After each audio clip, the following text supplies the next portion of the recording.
I call our January 25th Transit and Transportation Committee to order. We have 2 items on our agenda today. We have 1 item that is pending that we will not discuss today. That pending item is rezoning Z2823 that we'll hear probably next month. It's in District E, so I'll get with the council. Hardin. So we'll talk and see if it's ready for that. I think it will be, because it has the hearing on the 3rd of March, right? Or 5th of March. Okay. So, but the 2 items we have today, the first one is the Newbern Avenue Corridor Community Supportive Projects and Programs Update, and it will be followed by Bicycle and Mobility Plan Update. So I will turn it over to our Assistant City Manager, Michael Moore. So good afternoon. Little change of plans here. I'm going to help introduce the first part of the Public Project Community Support Fund update and some of the affordable housing initiatives we've got in the Newbern corridor. So if you'll give me 1 second, I'm actually going to step to the podium and do the first part and do the introduction of this. I'm going to be joined by a number of folks today, so we'll do transitions as we go. So excuse me for a second. No problem. And Councilman Jonathan Milton is excused at this time. If he can make it, then he will, but he's going to be counted as excused. So thank you for covering for me while I made this transition here. So we've got a number of folks here today to help me with this presentation. Just a bit of background we're going to start with here on the Community Support Fund. And this really is a thing that has grown out of something that we've started a number of years ago when we got a multi-departmental group together into a loose working group that we affectionately refer to as TODA, the Transit-Oriented Development Affordable Housing Team. And we were looking at a number of ways that we could help maximize the investments that we're doing around BRT and around other transit in the community. And as we did that, we've come to find a number of other things that we needed to be looking at as well, particularly how we can make sure that we're lifting up the communities that we're doing this work in, helping address some of these issues around displacement, how we can make sure that business development is happening in parallel with this, and how we can make sure that we're growing the communities as we're making those investments. So today we're going to go through a little background on that. We're going to talk a little bit about the eligibility of neighborhoods, how they become eligible to be included in this fund. And then we're going to talk about some of our initial projects and do some updates on that. You heard a little bit of that back in November, but we do have a few updates to share. And then we're going to do a little shift and talk about some of the affordable housing initiatives, specifically in the Newbern corridor. One of the things we're going to introduce for you today is we've tried to do some work around governance, about how we will do this kind of going forward, about how we can make a more community-involved process than what we did out of our initial efforts, and then we'll have some time for discussion at the end. So by way of background, a lot of the work we've done here came out of a planning effort that, again, this cross-departmental team worked on around, sometimes you'll hear it referred to as EDAT, Affordable Development Around Transit, but the guidance document that came out of that was this Equitable Transit-Oriented Development book. And it really talked about how should Raleigh grow around BRT corridors, and how do we ensure those benefits are ensured by everyone, or shared by everyone. We were looking at it as a tool to support businesses and residents in those designated areas. And when we initially conceived of this, we thought of this a little bit as investment occurs in the neighborhood, we should capture some of the value and bring that back. So we talked about how there might be sort of a value capture model that happened within a quarter mile of that area to contribute to that equity fund. And of course, you know, some of those things we talked about were how do we address affordable housing and support community organizations, address pedestrian safety, et cetera. As we went through this, a number of us took different parts of this and different approaches to this. We looked at different ways that we could actually fund the project, the fund in a long-term order. We looked at how other communities were doing it. So we went through a fairly elaborate benchmarking kind of effort, and found that we wanted to do not just this. We're seeing those issues around just where we were doing transit, but there are other public projects where we would see potentially some of those impacts that were coming out of potentially efforts in Dix Park, but it could be almost any other large major public project that we were doing. So we evolved it to include other things but beside just what we were doing with transit.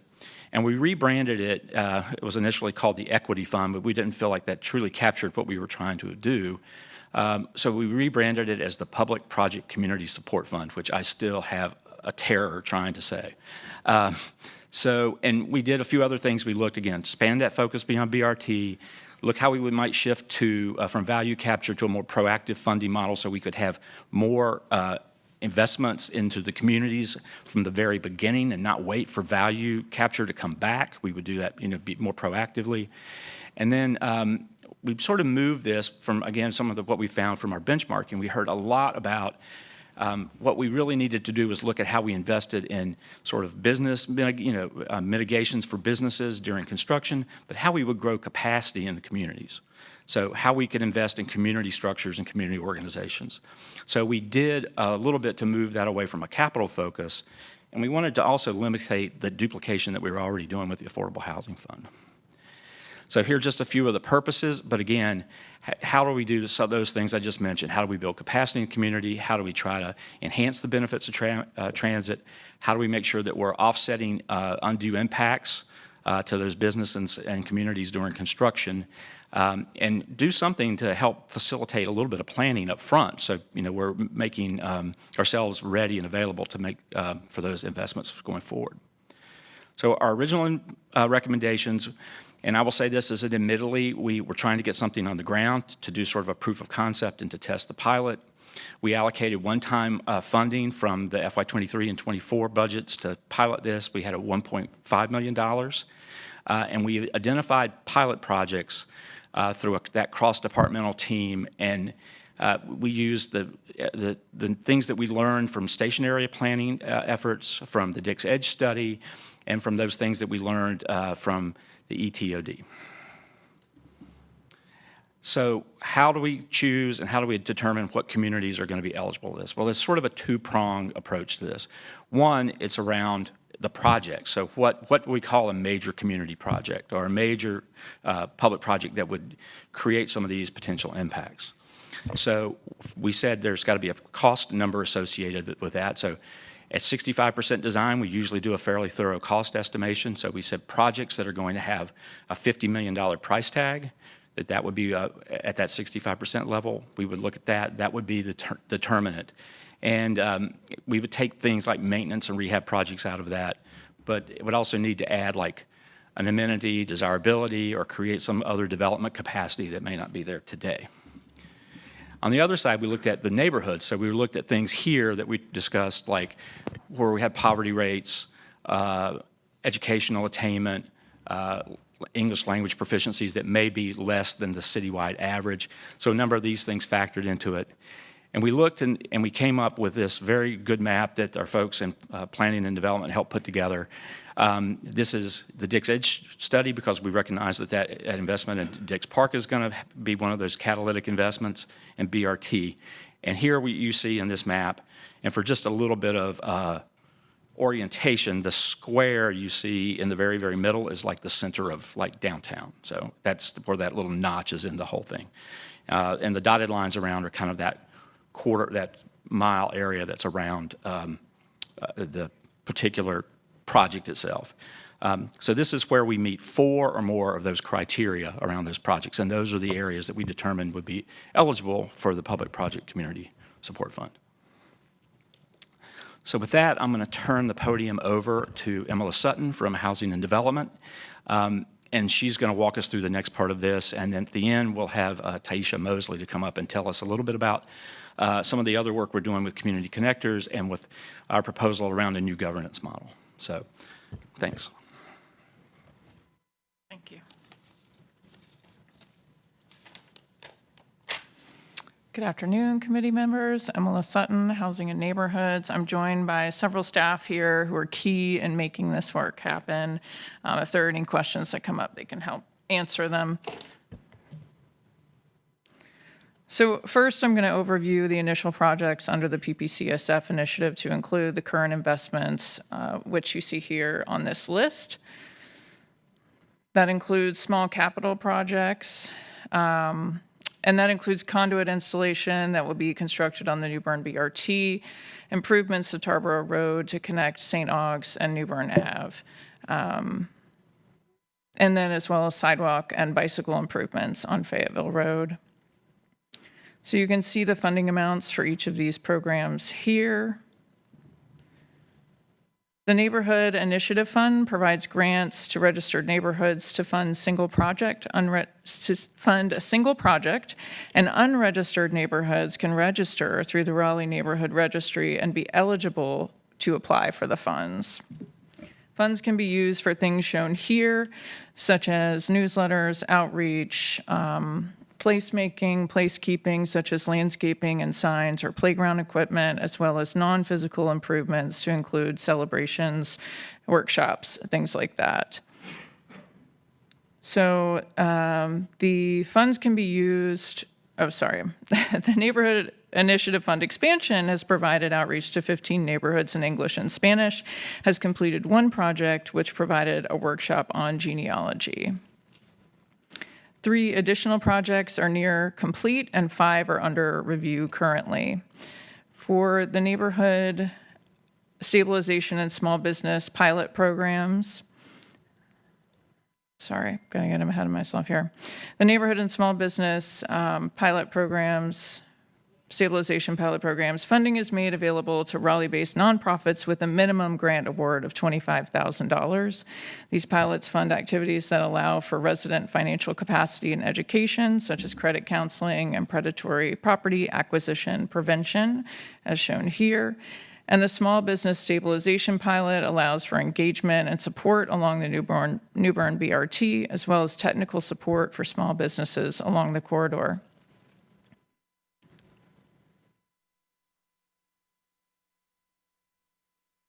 Okay, so Housing and Neighborhoods issued a letter of interest for these programs in November 2022, and 7 responses were received. From that, 3 were selected to participate in the pilot. The second round application was issued in February for the remaining $125,000. Southeast Raleigh Promise was selected and will provide workshops for home repair assessment, financial education, and foreclosure prevention activities. And Southeast Raleigh Promise will be partnering with Rebuilding Together, El Centro, DHIC, and Resources for Seniors to provide 10 workshops and enrolling 50 residents in services. There will also be outreach activities conducted, including small business workshops, informational materials and surveys, as well as resources such as the Business Resource Guide for BRT and the New Bern Corridor, as well as construction notices provided in English and in Spanish. Next, we're going to talk a little bit about affordable housing along the corridor. This map shows 409 completed affordable units along the corridor. There are an additional 600 plus units that are currently in the pipeline to be developed, and there are also RFPs to come for Duplex Village, Zach's Grocery, and then possibly DMV following direction from the community engagement happening with that site. There's also homebuyer assistance and homebuyer repair focused along the corridor to include enhanced homebuyer assistance program and the home revitalization program. You all may know this, but just as a reminder, the Enhanced Homebuyer Assistance Program provides up to $60,000 to low-income residents purchasing homes in the area surrounding the corridor, offering zero-interest loans to help with down payment and closing costs or gap in financing. The loans are deferred, no payments are due until the home is sold or no longer used as the primary residence. The Enhanced Homebuyer Assistance has closed 9 loans to date and expects to serve over 100 households. For the Home Revitalization Program, that is in partnership with Rebuilding Together of the Triangle, and it also targets areas along the corridor. This program provides 0% interest loans forgiven after 5 years to low-income homeowners for necessary repairs and maintenance or extend the life of the home. Also things like modifications for aging in place and accessibility upfits for people with disabilities. The Homebuyer Revitalization Program has seen 11 loans close and expects to serve 120 households. Here's an example, a photo of a recent revitalization project that RTT completed. In this project, there were things like porch replacement, all of the doors were replaced, windows, siding. The homeowners received a new Energy Star washer and dryer, as well as LED light bulbs. A lot of work went into this, and RTT just demonstrates the great work that they do, I think, here. So council also approved an incentive for developers to provide affordable housing that allows for additional height or density if a percentage of the units are made available to rent at below market rates. So far, 5 developments in the FTOD have taken advantage of this incentive and will create 63 affordable units. This equals about 17% of the 5 pipeline projects. And then good news is that New Bern Crossing, which is one of those projects, is going to be closing on February 6th. So we're getting closer to progress here. And with that, I will pass it along to my colleague, Taisha Mosley from Community Engagement. Real quick before we go there, I know I have a couple of questions. I just want to see if any council members have any questions on this piece. Yeah, thank you so much. If you could go to the beginning of the presentation. Sure. I think there is an element about really large projects, funding. I think we were mentioning more than, all of these. It went quickly, so I was trying to figure out what these are. And can you go maybe to one slide before that? And it was something about, let me see, what did I take notes on? Projects with, this sounds not right, $50 million price tag is considered a catalytic public investment. Was that from your presentation, Michael? Yes. Okay. And is that relevant here? Did I get a little mixed up? So again, when we're looking at the neighborhoods where we're going to consider an application of this fund, we're looking at areas that are going to be impacted by those large catalytic projects, a project like Dix Park. Okay. And so that is, that's the project in itself. That's the first sort of criteria that we looked at for that sort of geography that we want to do this work in. Okay, thank you. I was starting to think, I'm like, this doesn't equal 50 million, all right. And then on these pieces, I'm just looking, so pedestrian and bicycle capital improvements, Tarboro Road improvements. Are there other items like in this kind of these big buckets that we're gonna be doing, or are these just investments that are in the corridor in general that are relevant? So these are, Michael, do you want to? Yeah, if you don't mind. So this was our first iteration of this. So when we admittedly, this was our interdepartmental group. We did a little bit of work with community, but most of that was done through the programs that we've done through Housing and Neighborhoods to do these capacity building programs and these business development programs. We garnered a lot of these projects from our work, from our internal group, again, through that station area planning process on New Bern, through the EDAP development, and through the Dix Edge study. So some of these were things like we found that, for example, there at Walnut Terrace, there's some sidewalk gaps that prevent that from being a really easy connection back and forth. That's the $250,000 you see there. The New Bern installation, we're going to provide the conduit with the project. We'll build that, and will give us an opportunity to partner with some of our fiber companies out to do more community-focused fiber, maybe get something to learning centers or as such. We'll do that as we actually start the construction on that part of the BRT project, so that'll be included with that. And the broadband piece, so is that because there isn't, are we talking about cable, laying cable, or? We're talking about internet. Basically, how can we provide internet, that kind of broadband internet, better to the community and better to some of the public facilities along it.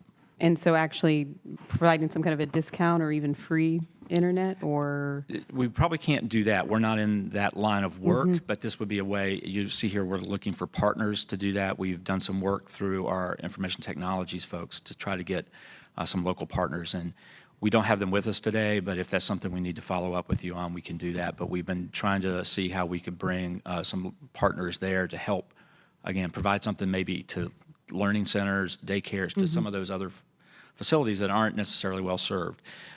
Google has done a program that has some discounted programs to try to better connect low-income communities to broadband. That's, I don't think, has gotten a lot of traction here lately, but again, that's something we can do a little bit more detail in and follow up with you on. So this is still ongoing then to figure Yeah, out? Okay. yes, it is. That helps. And I think I just had one more question. There was a mention about not waiting for value capture, but rather using proactive funding, which I really appreciate. Is there still an idea to try to capture value in the corridor to reinvest? No, I think what we looked at is if there's a way that we can include this in our ongoing general fund programs, it gives us a lot more. It gives us a lot more flexibility. The value capture is just going to be a very slow incoming kind of process, and it would also it would require some other structures that we have to put in place. This, for us to include this through the general fund, as we did in the first time, gives us a lot more flexibility and lets us be a lot more agile and be able to move more quickly. Great. Thank you both. Real quick, just 2 questions. I know a lot of the partners and organizations you're working with, they submit reports to you all. And I think you all have the data because you actually use it in the presentation. I don't know if I've seen it in the manager's update, but is there something that, as far as council members, that we can at least get some type of update and everything? Because people in the community, they'll come to us and ask us questions. Well, hey, y'all gave this group $125,000. What are they doing? And then we can speak to these are the items and the services that they have provided, because I know they're required to report back. Certainly, So we'll do that. if we could receive that. And then also, as far as the home repair program, costs continue to go up. And I don't know if we've increased our amount in that area. So if that's something you all could go back and review and just look at, from the time the year we first put a number in the program to where we are now, how have we increased compared to how costs and inflation has occurred, and what adjustments we may need to make? Okay, we can do that, certainly. We'll do that analysis. Thank you. Good. All right, let me.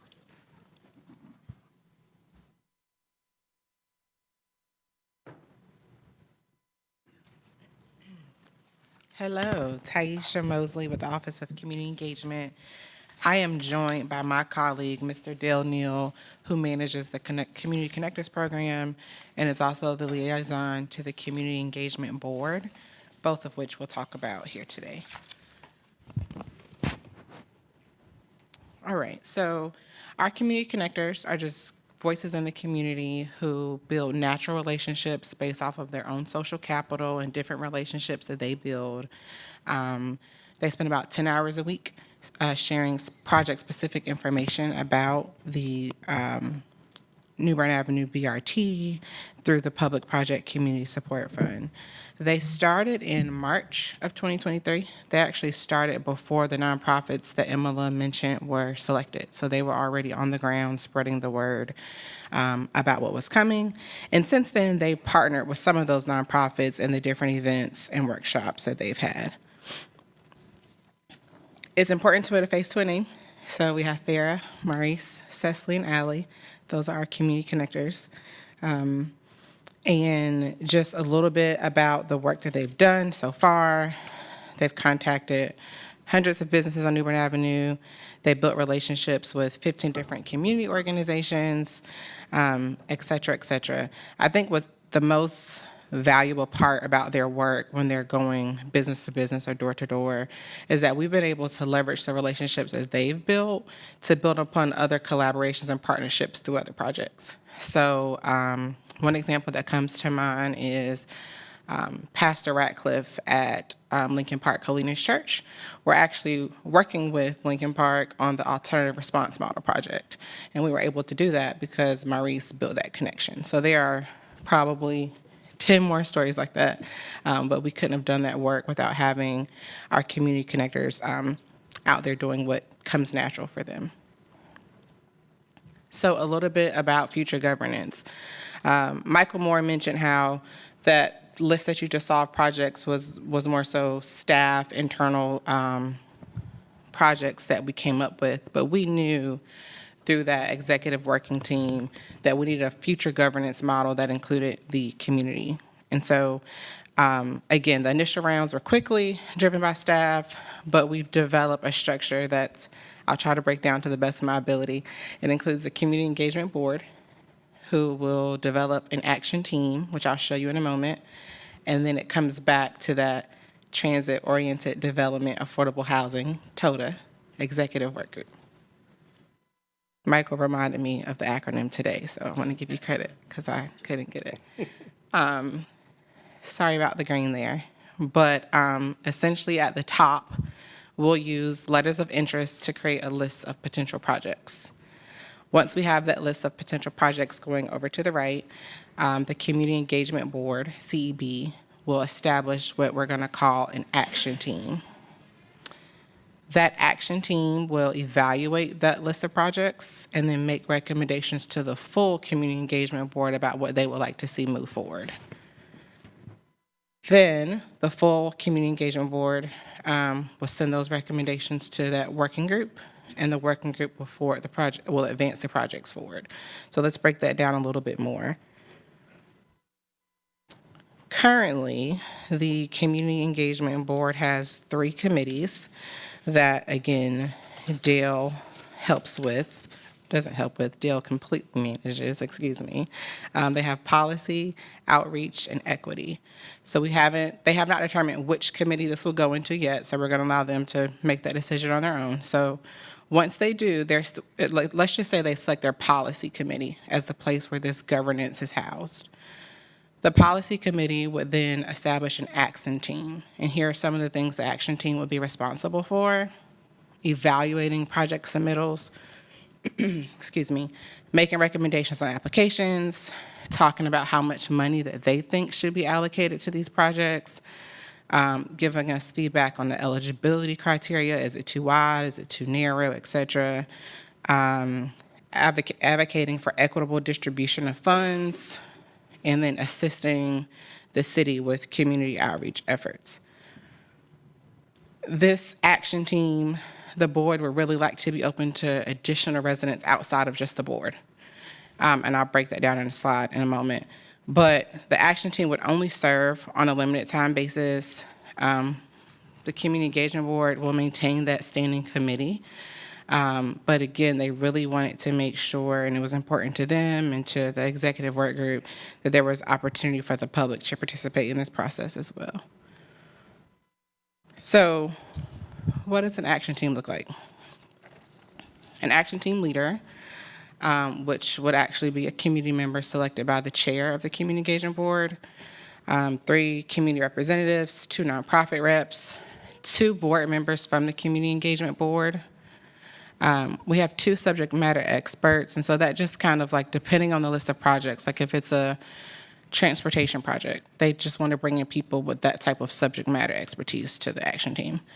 And then 2 members from the executive work group. So these are the individuals that we hope will sit down, make these recommendations, go through projects, have a lot of lively and healthy conversation about what they would like to see.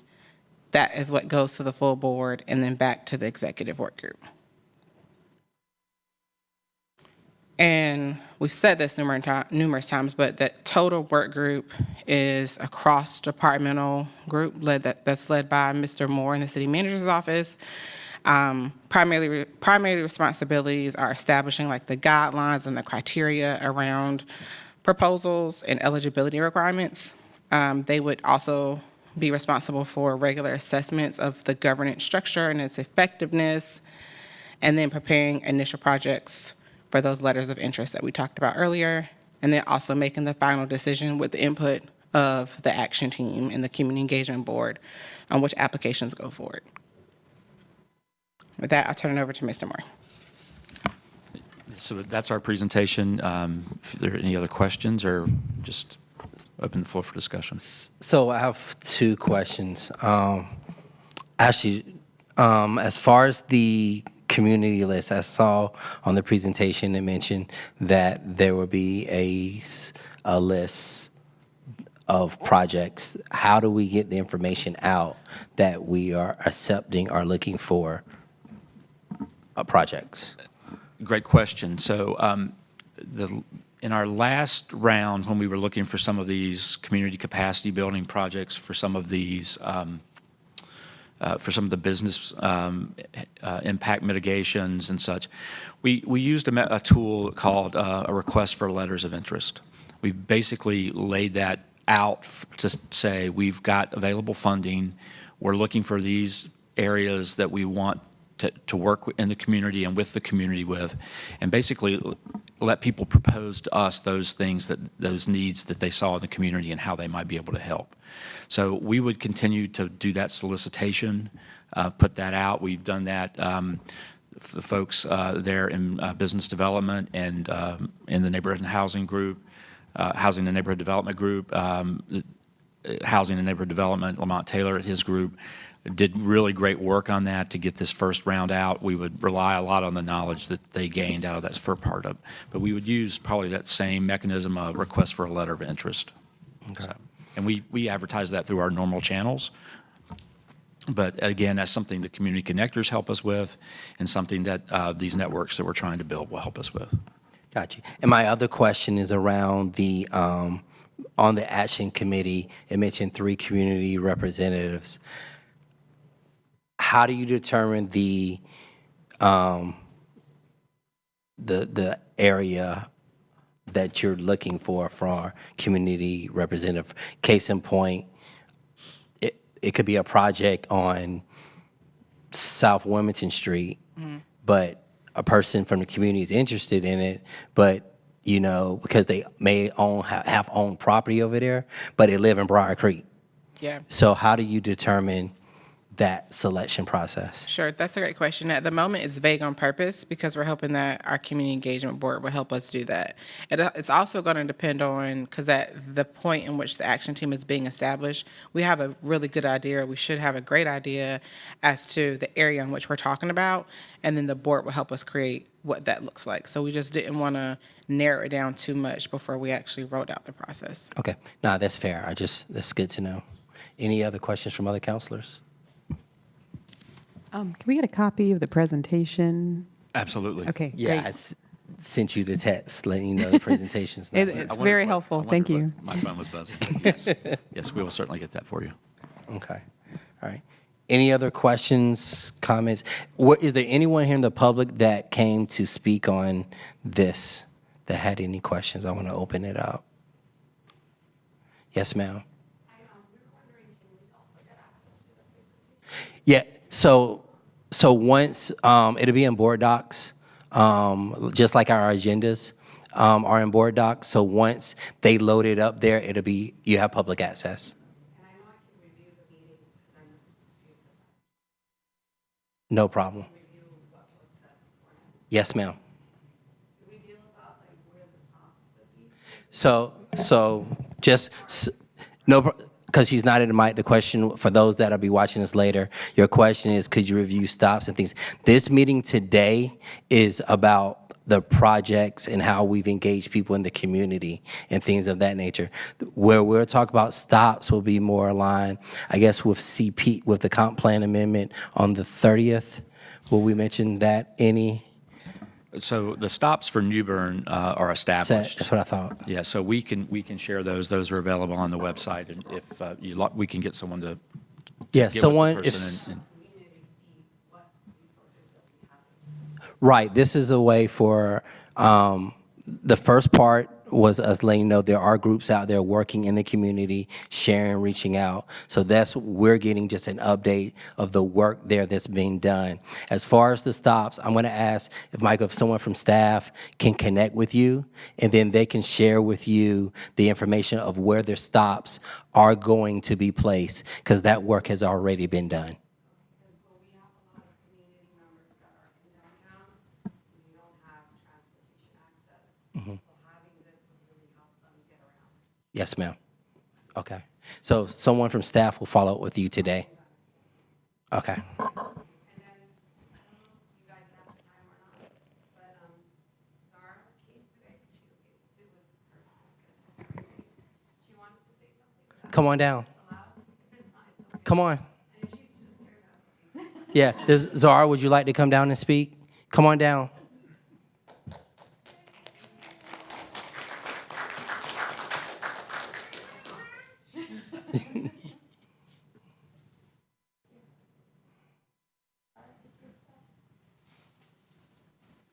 Hi.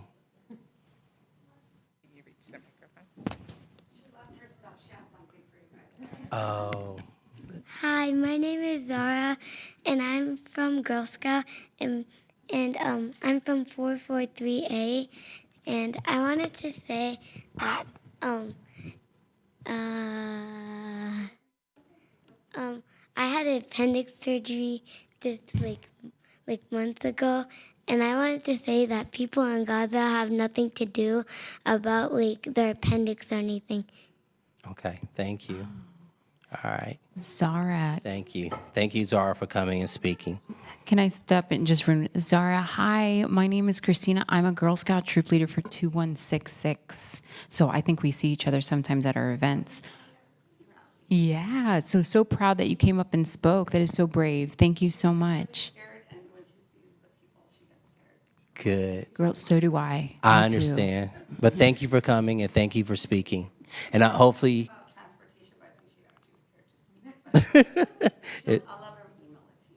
that works. Thank you. All right. With that, again, this item was brought to council brought to committee to have a more in-depth conversation, presentation. There's no action item to actually vote on, but we do have to vote it out of committee. So is there a motion for? So moved. Second. It's been moved and properly second. All in favor, say aye. Aye. Motion carries unanimously. So this will be reported back out to the full council as information received. Next item. So our next item is an update on our bike plan, both our older 2016 plan and our plans to actually do updates on that in the near future here. So Barbara Godwin from Transportation will help us through that this afternoon.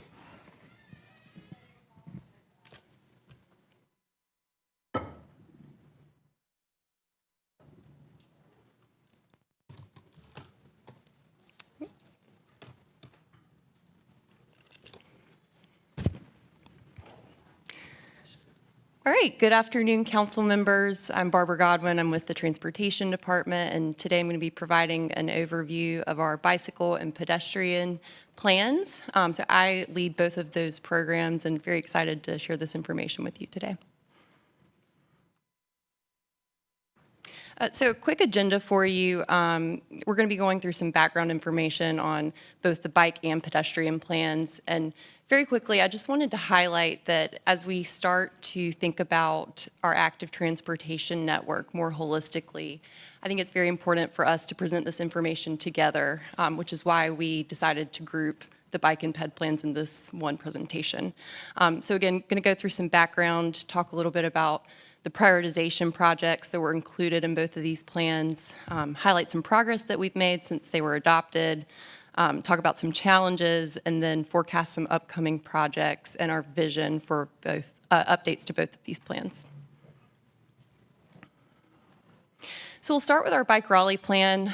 So this plan was adopted in 2016 as an update to the original 2009 Comprehensive Bicycle Plan. The 2016 plan identified a long-term bike network across the city, which really serves as sort of a vision for the city's bike network. The plan included a 10-year priority list of projects for implementation, which included a total of 67 priority projects. So this plan update really refined the long-term vision for our bike network facilities that were part of that original 2009 plan. The 2016 update really used the 2009 bicycle network recommendations, public input, gap analysis, equity analysis, and level of traffic stress analysis to inform where those corridors would be a part of our bike plan. So essentially those corridors were scored and ranked using a list of the following 6 criteria that are on your screen to the right. So So each corridor, as I mentioned, was scored based on park and greenway access, the population served, level of reported bike crashes in that area, areas with a low bike facility service, access to other destinations, and need and equity. Barbara, can I just clarify, park and greenway access, does that mean lack of access? Like if they're getting prioritized? That meant that park and greenway access was adjacent, and that generated a higher score. Okay, so being close to that and then having higher bike crashes. Okay, so it's like some things are good and some things are not good. Right.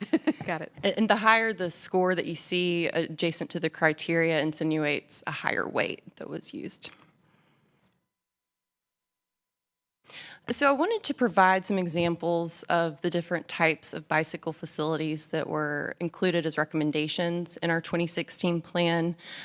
So the top left corner, you see an example of a greenway connection project that was done. This is actually the Gorman Street connector, which I'm sure many of you are familiar with. So really the purpose of greenway connections from a more general standpoint are to provide safe and accessible connections in and out of greenway trails from on-road connections. In our lower left picture here, we have an example of what a separated bikeway looks like. So this is over on Limeberry Drive. We typically target separated bikeways in areas where potential bicycling demand is high, but existing conditions such as higher traffic volumes and speeds create unsafe conditions for riding in the road. So we use a type of vertical delineation, in this case being the white flexi posts that you see on the screen to separate bikes and cars. On the top right corner is an example of a neighborhood bikeway over on Rothgeb Drive. So typically our neighborhood bikeways are targeted on streets that are more of your local streets with a neighborhood feel. So the streets having existing low speeds and low vehicle volumes that can really induce a shared space between bikes and cars. And so you see the shared lane symbol in the road there. That really insinuates that this is a shared space and also serves as a wayfinding mechanism for cyclists to be able to continue on their route. And then lastly, an example of a conventional bikeway here in the bottom right corner. This is an example of simply a painted bike lane on Wake Forest Road. So our conventional bike lanes, a lot of those were carried over from our 2009 plan into the 2016 plan. Excuse me. Many of these conventional bike lanes, as you can see, don't create any type of separation between bikes and cars aside from paint. So those are really meant for more confident riders.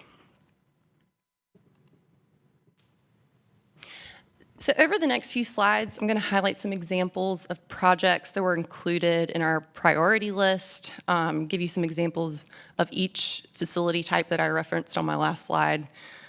So here we have an example of a greenway project that was, a greenway connection project that was done as a partnership between transportation, our colleagues in Parks and Recreation, and our delivery partners in roadway design services with the engineering services department. So this is really a great example of cross-departmental effort to achieve common goals. The Ratchford Drive project essentially rerouted a greenway structure that was having some pretty consistent flooding issues on street, and also created a road diet on Ratchford Drive to create safer driving conditions, but also separated multi-use type conditions for active transportation users. So here we have some examples of separated bikeways that were done as part of our priority list. Here on the left, one I'm sure you all are familiar with is part of our North-South Greenway Connector project. This is taken from a snapshot of Southwest Street, connecting to many destinations downtown and future connections into Dix Park and Five Points. Here on the right is an example of Crabtree Boulevard. You can see the flexi posts here in the image for both of these being used as the separated delineation from cars. The Crabtree Boulevard project really serves as a connection point to existing greenway trails and commercial areas. So moving through this list here, we've got our examples of neighborhood bikeways. The image on the left is taken from Ingram Drive. You can see the typical Sharrow symbol that we use for most of our neighborhood bikeways.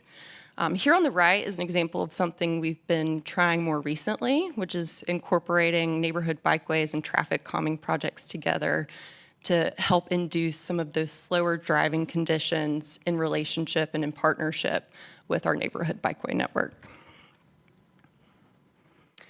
And then lastly, just wanted to reference some of our conventional bike lanes, and I do apologize for that contrast. I'm gonna draw for you where the painted line is on Milburnie Road.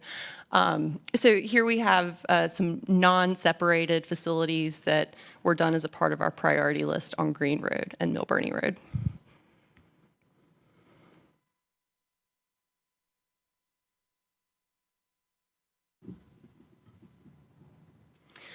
So now to get into some of the progress that we've made over the last 8 years. So this chart really speaks to what we've been able to do since the 2016 plan was adopted.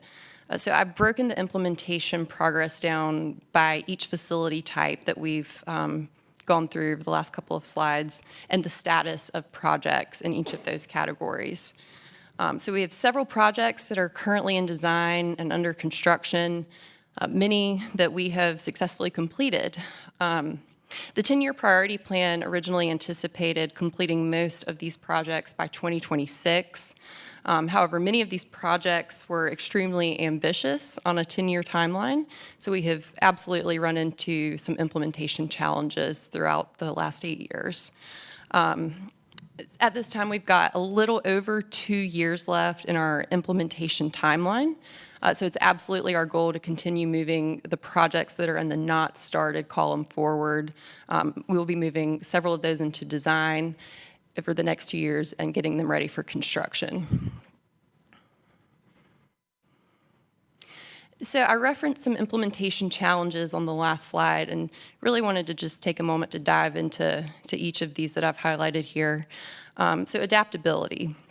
The bike plan came with many great groundbreaking recommendations as part of our 10-year plan.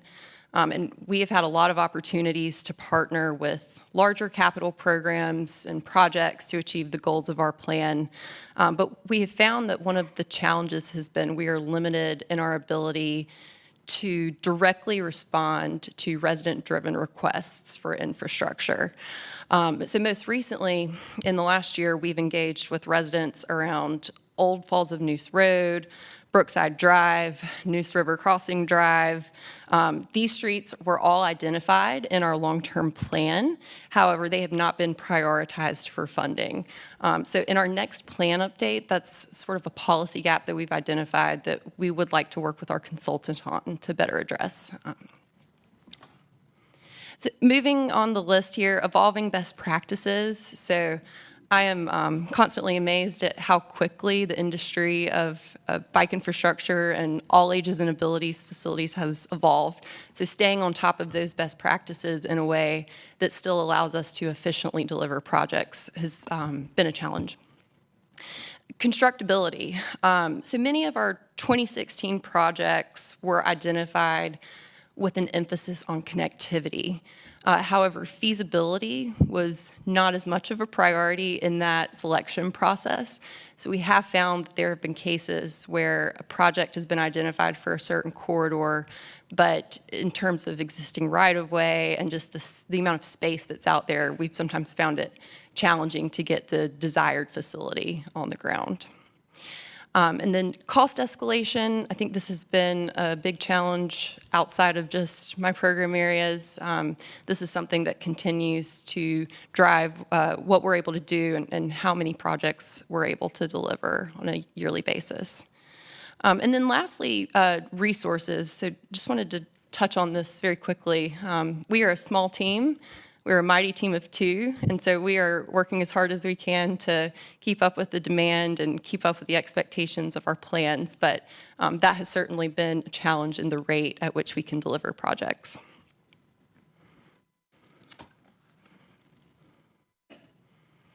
So additionally, I did want to highlight some partnerships that have been really viable in our ability to deliver projects in our long-term plan. So all of the categories you see here on the screen reference project delivery outside of our 10-year plan.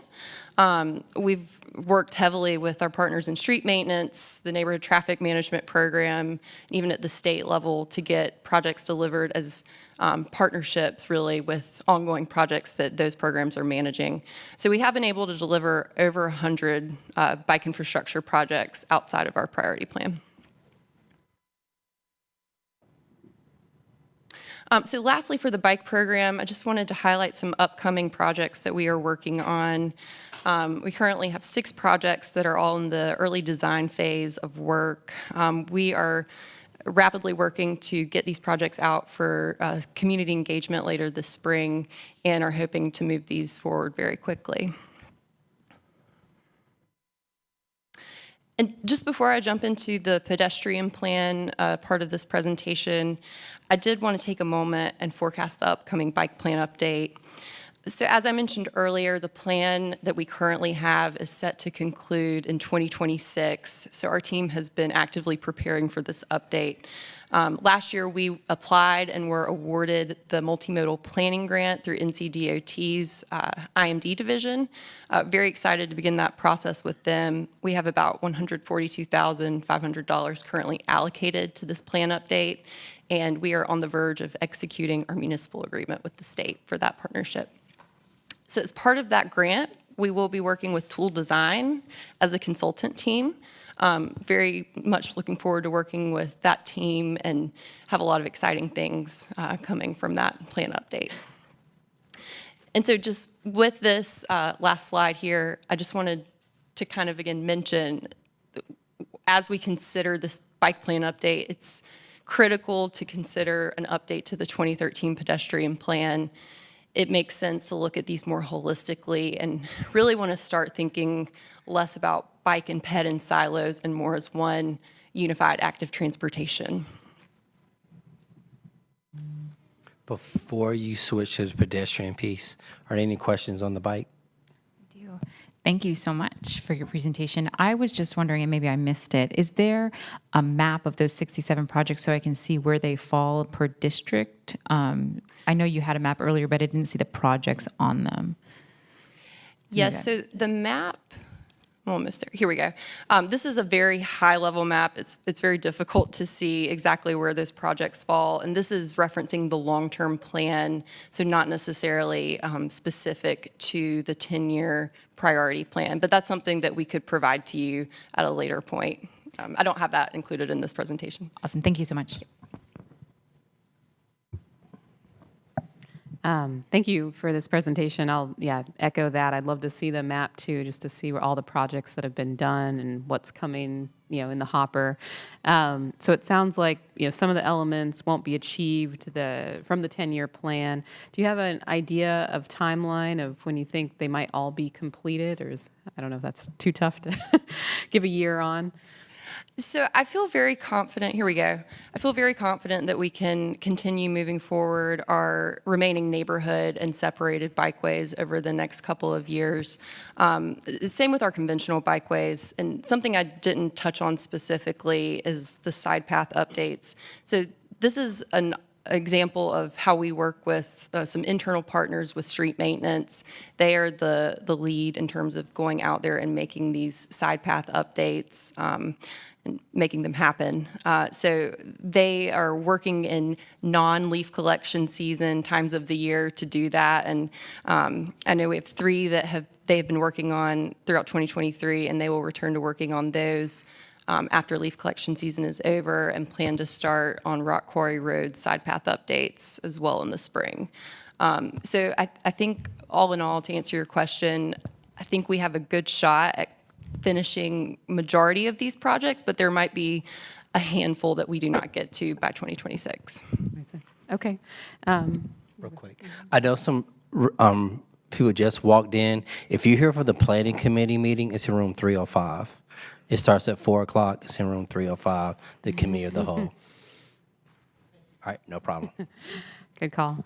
And then you had mentioned, sometimes input comes in from the public, and I'm just curious, you're saying perhaps those would be included in the next 10-year plan for priority projects.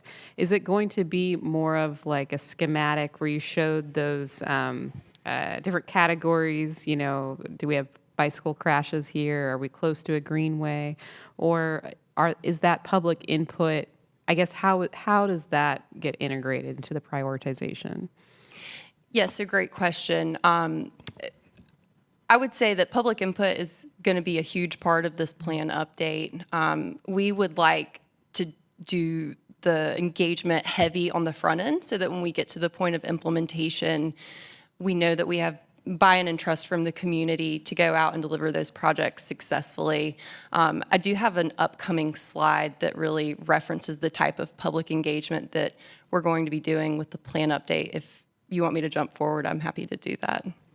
Yeah, in just a moment, and that would, I think, help a lot. I just wanted to note that there is, and I know we've talked about this before, Barbara, but just for the record, on the Transportation Committee, there is a group at NC State that is making some recommendations around bicycle and pedestrian access, both on campus, but then also off campus, and all the little kind of like nodes of concern.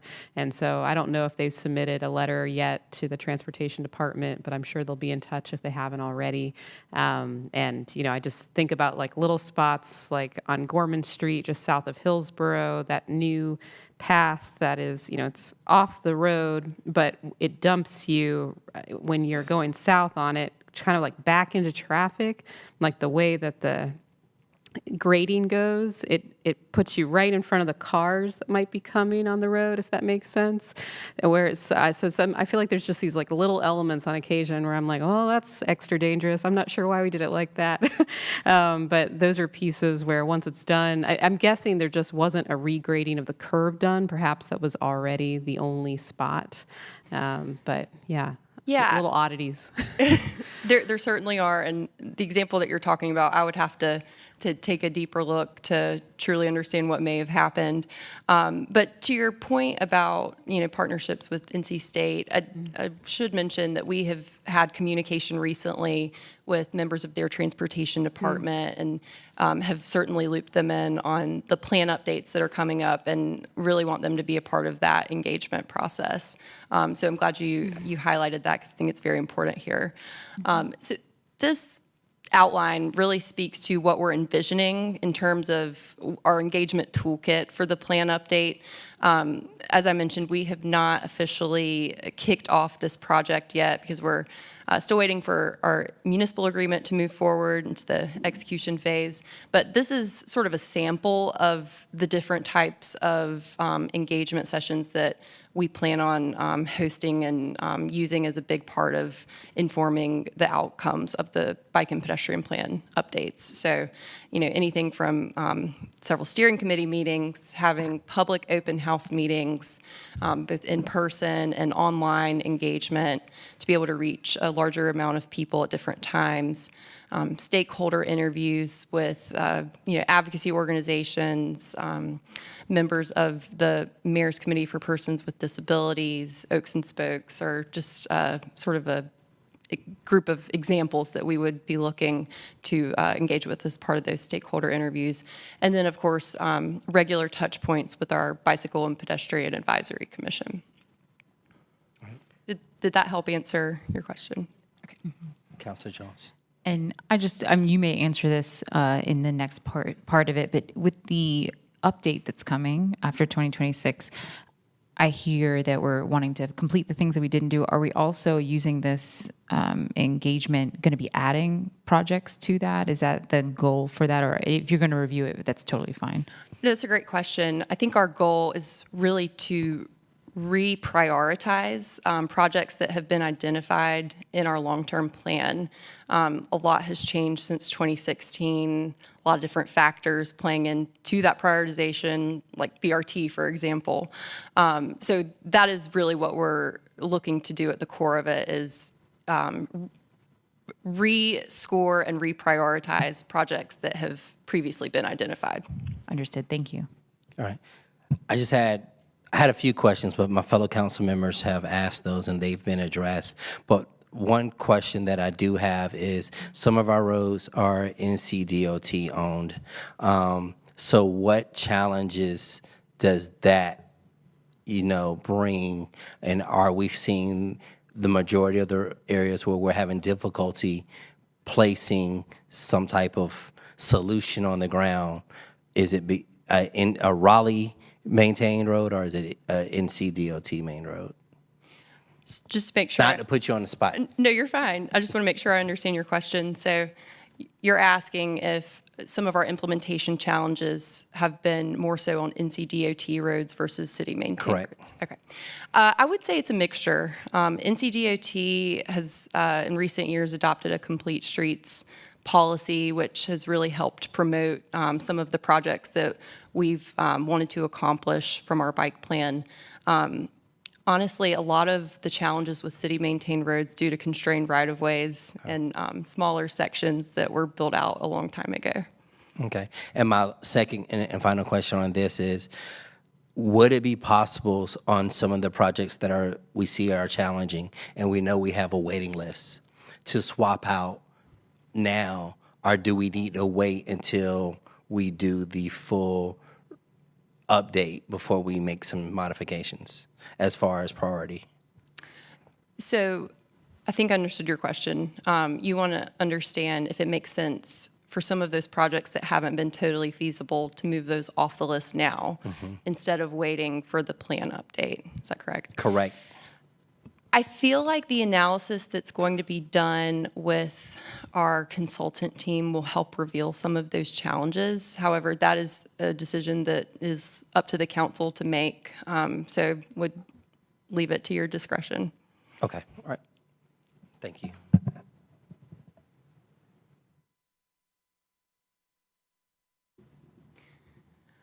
So now moving into the pedestrian plan portion of this presentation. So this plan was adopted in 2013 and really designed to guide Raleigh's sidewalk expansion. So 209 projects were identified for implementation as part of this plan. So the prioritization that was used for this plan really included two major criteria. So there was a demand analysis and a needs analysis that were ran in order to prioritize projects. The demand criteria really focused on highlighting trip generators and economic development focus areas to inform where sidewalks were already in demand. So thinking about bus stops, parks, employment centers as some of those factors that informed the demand analysis. The needs analysis included factors which really focused on the safety and comfort of the pedestrian experience. And some of the examples of that needs analysis include evidence of where we know people are already walking due to physical worn paths, requests from the ADA citizen community and non-ADA citizen community on where they would like to see sidewalks because that is en route to where they're trying to go. So that really just kind of gives you a snapshot of how these projects were prioritized. Moving into some of the considerations of how we go from, a list of scored projects to implementation. So there are several considerations that go into play on informing how and when we implement a project. So all of our identified projects in the pedestrian plan carry different levels of scoping. Some of them require only a sidewalk, which are some of the more simple projects. Some require curb and gutter in addition to a sidewalk, and then some require a major street improvement in order to get the sidewalk. Other considerations just as to how and when we implement parts of this plan include development patterns. Do we anticipate, the sidewalk being built out by private development? If so, we let that get built out through that way. Additionally, is NCDOT, do they have a project that's going to be coming through here in the short term? Is that something that could address the need for this sidewalk? And many other capital projects that have done the same. Also, I did want to acknowledge, similar to some of our bike plan projects, Existing site conditions and feasibility are really strong indicators as to cost and timeline for implementation. So those are always a factor in how quickly we can move through these plans. So here we have a couple of charts for you to highlight the progress that we've made since the 2013 plan was adopted. So approximately 40% of total projects that were identified are either in progress or complete. Additionally, we have almost completed the top 50 scoring projects from this list. So we're about 75% of the way through those top 50 projects, either in progress or complete. So here we have some examples of projects that were identified from this plan that we've been able to implement. Two examples, one from South Raleigh Boulevard and one from Fox Road.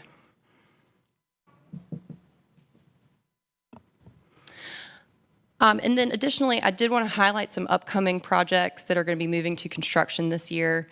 So we have a couple of major sidewalk projects in Wade Avenue, Maywood Avenue, and East Millbrook Road that are all going to be going to construction later this spring and early summer. Additionally, I did want to make note that we do have a part of our petition backlog that's going to be moving and going to bid this summer. And so we're looking forward to getting those moving forward. You will be hearing on an update for the petition program later this spring, so more to come on that.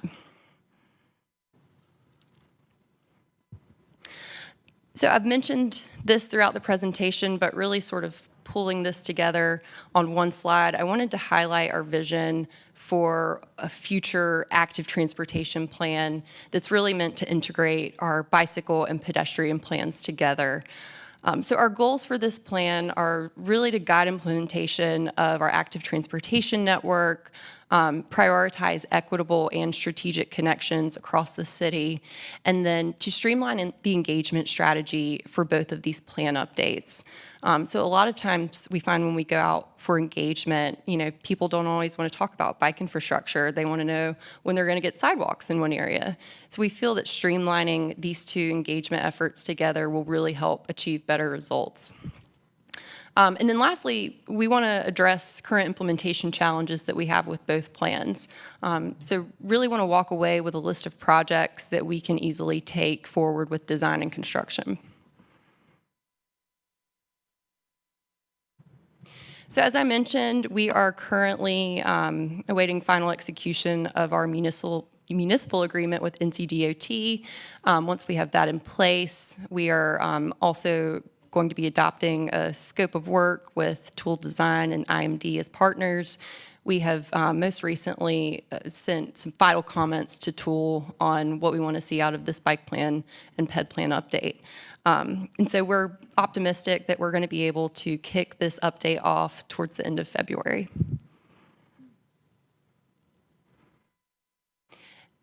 We did touch on this slide briefly, so I will hold on it for now and happy to take any questions. Thank you so much. All right, thank you.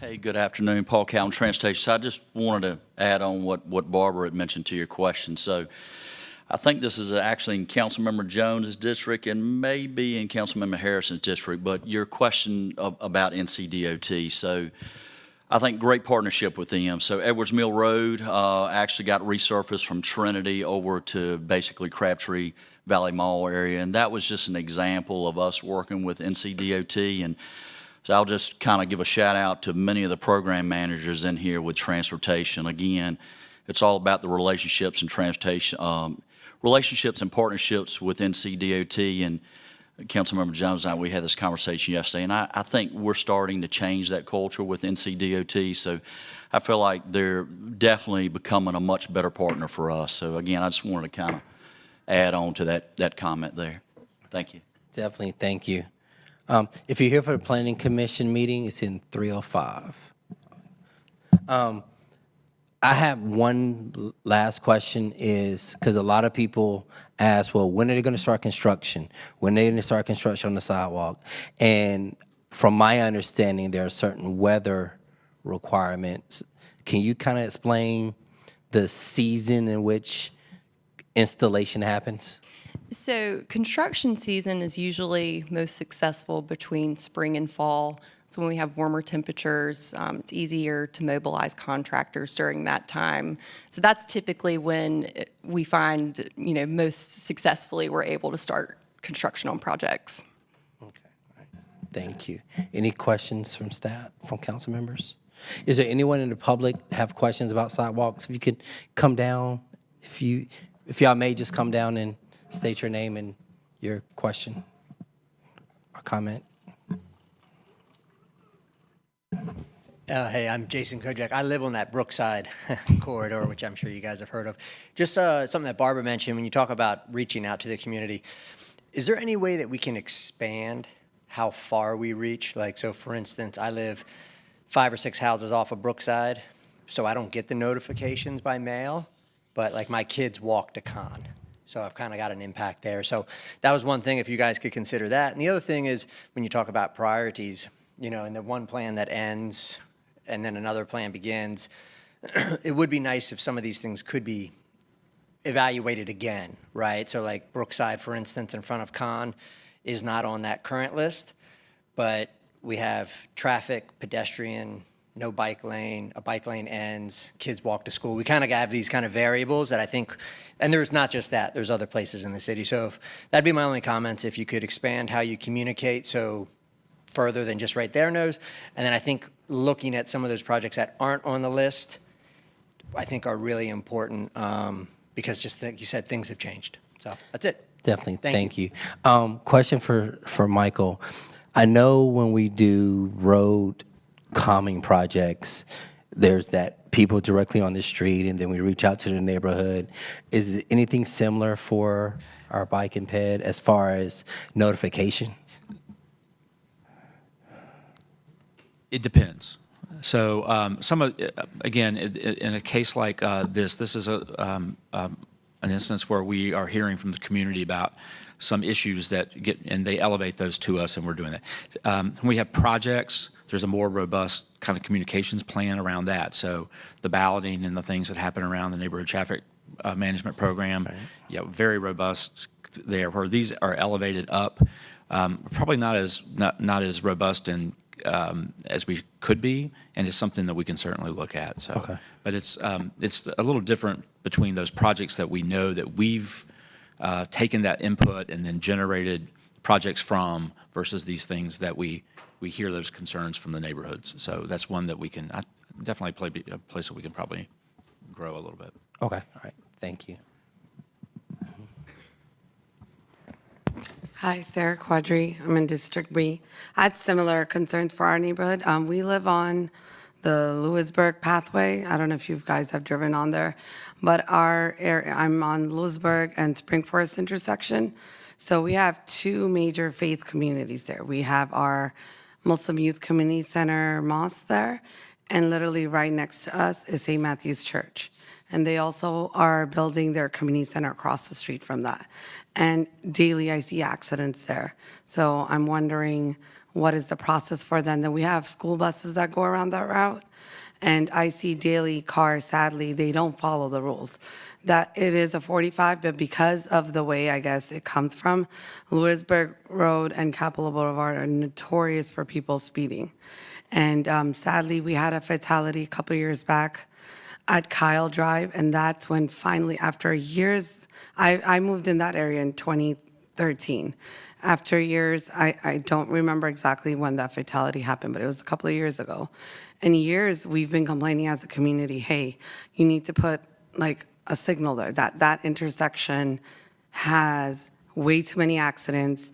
Buses come there, there's apartments, homes, and it took, sadly, a fatality for transportation to get involved. I don't want another fatality in our area for them to take seriously. I mean, I see the police come, and I appreciate our PD coming out when we have Sunday services, because when people are trying to go into the church, no one stops. I've seen it way too many times. And same thing with our faith community too, within the mosque.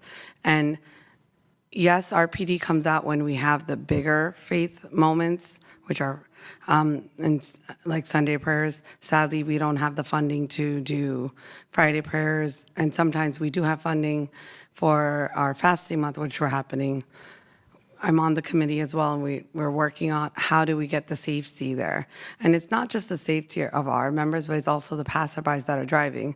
There are many times, I live right across, all I have to do is go, get out, make a U-turn, and I'm there to go to the mosque. But many times, I don't make the U-turn and I wait 15 to 20 minutes. And my kids are like, Mom, just go. And I'm like, no, I can see that car speeding. It's not gonna stop. Yes, it's my right of way, but I just know, like, you have that feeling. And then especially like when you're trying to make a turn, so many homes that are along that pathway, they try to go into their driveway, and it is a fast speed, but if they're going the speed, you see a car turning in, you shouldn't be hitting them in the back. And literally see that every single day. And I don't know what the process is, but that stretch, I see way too many accidents.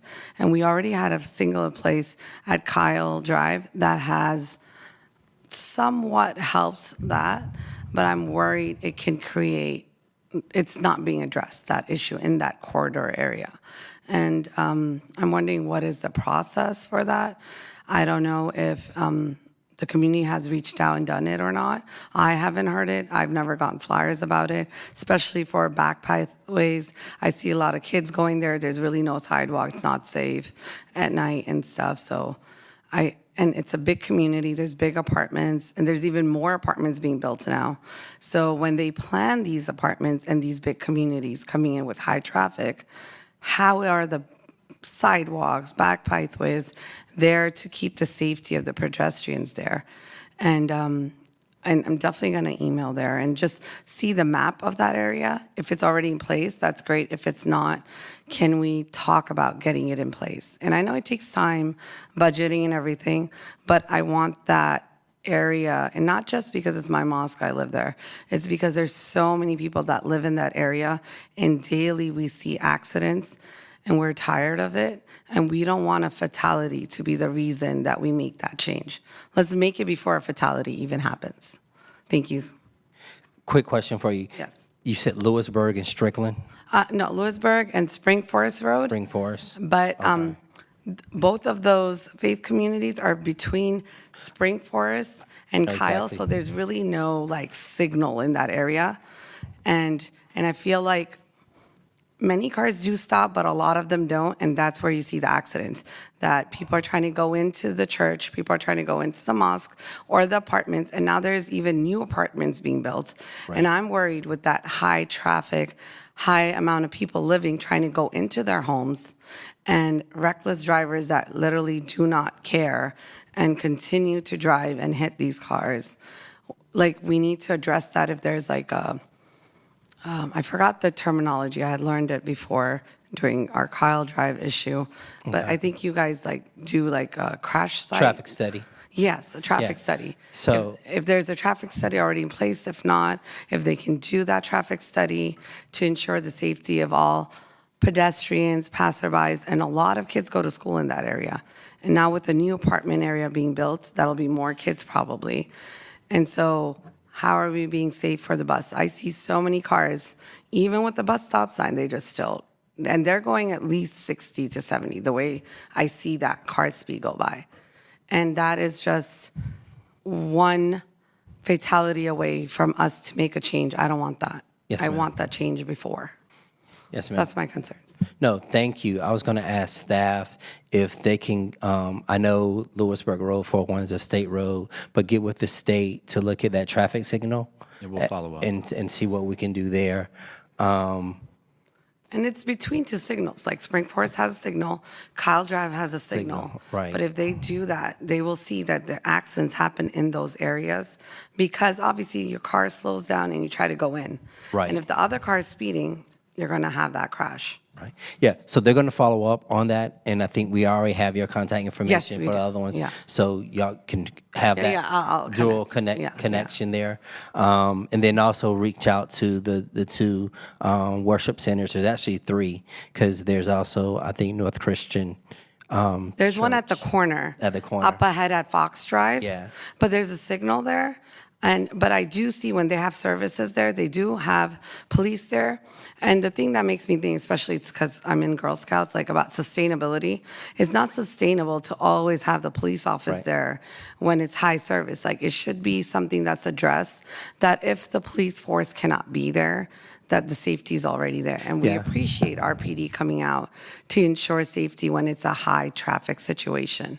But I want to address those big concerns. So I'm not sure about the church because they already have a stop sign, but I do see the police presence there to have the traffic. But Yeah. I don't know what that area has. I just know from that area that I see it on the time daily. Definitely, and thank you. And staff will follow up Yeah, on yeah, no this, problem, yeah. and they'll report back to council as well. Okay. And I'll reach out and I'll make sure that Megan Patton's aware, Yeah. who's the district. Yeah, D I've rep. been trying to make a meeting with her too. Just had to take some time because the kids and everyone got sick. So I'm going get to it. follow up with her. Okay, All right, thank you so much. no problem. Thank you for coming. But yeah, if we can definitely follow up on that, look at that. I've been to that intersection. It's weird because Kyle took curves, but I know you all are on it. I was through it last weekend, so I understand it fully. So Definitely. Okay. Is there anyone else? All right. Is there anyone else after her? Okay, last one. Okay, thank you so much. Mary Jo Gallenbeck. I'm a resident of District E. I serve on the Bicycle and Pedestrian Advisory Commission. And I also work for Oaks and Spokes as their Safe Routes to School program coordinator. That job position is funded by the Wake County Government's Department of Health and Human Services. What I wanted to really add to the conversation is the city's response, or rapid response, to maintaining the existing active travel lanes that are already built. The bicycle lanes are often littered with debris, fallen debris from the trees, debris, garbage, and it makes traveling in those lanes challenging and difficult. As a Safe Routes to School program coordinator, I do have a lot of communication with the schools in the area. Parents have expressed their concerns because of parked vehicles in the travel lanes, active travel lanes, homeowners dumping their leaf litter in the travel lanes. And all of these are obstacles that force those users to enter into the motor vehicle lanes. And so when I hear opposition say that the public isn't using the active travel lanes, I always want to ask them why. Why do you think that that's occurring? And primarily it's because they don't feel safe enough to allow their children or themselves to travel in those lanes because of the debris alone, right? So just the paint on the street isn't enough of a buffer, but I am excited by what the city is doing and evolving the way that they design the bike lanes or the active travel lanes. But as long as those lanes are still littered, at forcing those travelers to enter into the motor vehicle lane, then it's never really going to achieve, I think, induce the majority of the public. I also wanted to share with you that the partnerships that are out there to assist us, because the sustainability in lowering our greenhouse gases will be achieved as we transition out of that car dependency mode of travel. And so the narrative for the people who are walking and biking should really be about gratitude of their contribution on a daily basis to lower the greenhouse gas emissions in our city. The public school district has done a pilot program for bike riding education in their PE classes. 3 schools were selected. 2 of them are here in Raleigh and have been extremely successful at elevating our ability to use that mode of transportation to travel. And so I'm excited by the future. I see great potential of all these different partnerships between our school districts, our DOT, our Parks and Rec, and the Department of Health, and the Sustainability Division. So I think that there's potential here, but as long as those travel lanes are not at a safe level as the motor vehicle lanes, as long as we're not responding in the same rapid response rate of keeping them clear as the motor vehicle lanes, it's going to be difficult for the general public to embrace that. And thank you so much for your time. Thank you, thank you. Michael, I know, well, for one, I know we got new equipment, the clean lanes where we have the builders, but is there a mechanism where, I know staff goes out, works and things, was there a mechanism for reporting concerns or issues with bike lanes? So folks can also always use our see-click fix function. So that's one avenue. Folks have Barbara's email up there. So if you can find just a way to transportation info as our general transportation email address. If you get those, we'll try to get the response out just as quickly as we can. We did get new equipment, unfortunately. You may recall that we had an incident where a city truck was stolen and was damaged afterward. It actually had one of our new pieces of equipment on it at the time. Wow. So we have yet to get that particular piece replaced. We're down to one. So someone's out there cleaning bike lanes for us? No, I'm afraid they've just basically wrecked that piece of equipment. Ouch. So we're trying to get that replaced. So. Okay, all right. Counselors? I just wanted to say thank you, Mary Jo, for all your advocacy. I know you're a great member of BPAC. Hey, Nick, thank you all for being here and being advocates. And, I learn a lot from you. So when you bring these items to our attention, then we can do better. So thank you. Definitely. And thank you all who came, who spoke. Thank you, staff, for your continued work and everything that you do. I know there's a lot of connectivity we're asking you to make happen, and we just ask that you continue. With that, Michael, you have anything else? No, sir. Thank you for the time All today. right. We're at the end of our agenda, and we are adjourned. Are adjourned.